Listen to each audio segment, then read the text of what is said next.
recently there was a pretty big angle shooting situation at the EPT main event final table in Monte Carlo, and we made a video about it, about our opinions about the actual angle the guy did, and our reactions to the angle in general, and our reactions to angles in general. If you want to see that video, click right up here.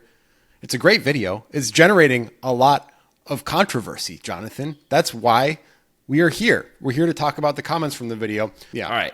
Next up, Atomly says, I don't see how you can defend anything that requires lying to the entire table and the tournament director. So what is Wakil supposed to do in this situation? What should he do if it happens again? You admitted that if he just calls, it caps his range, effectively giving away free information. This is a cool point.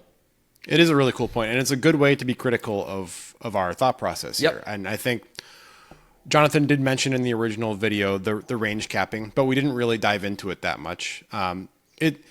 It does kind of imprison you a little bit when you are supposed to be thinking that this player misclicked and didn't know that there was a raise, right? Like your range, in theory, should be weaker for shoves. So when you just flat, it really caps you a lot more. Now, you could make the opposite point that like it's a pretty good spot to flat with a really big hand. Yeah. I think like aces, if we think the guy didn't know that we did it, like we wouldn't shove aces, right?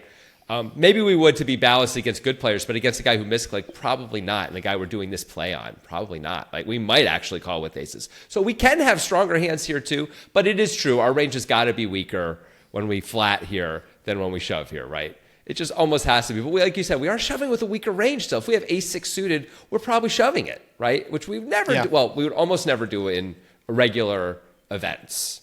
I think another good point in this is that you had to lie to the tournament director to kind of go through this thing, which, while that's not like technically against the rules, that does make it feel like an extra layer of shady. It does. At the same point, it's a public lying to the tournament director, which means you're otherwise giving away information about your hand to the table. So the tournament director does put this player in a slightly weird position where if he is doing something deceptive, he's now forced to reveal it or he's forced to lie to the tournament director. Those are his only two choices, as opposed to like if the tournament director pulled him aside. I'm not saying this is practical at all, and I don't think this should ever actually happen in a tournament. But if you pull him aside and he says, tournament director, oh no, I knew what it was. Like maybe he would tell the truth to the tournament director, but by doing it this way, he's now giving up his quote advantage, which if you're angle shooting, of course you don't want to do that. Again, I'm not advocating this at all, but I can understand where it's not as super clean as it seems when we say, well, he's lying to the tournament director. Well, yeah, once you go down the dark path, you have to continue the dark path in this case.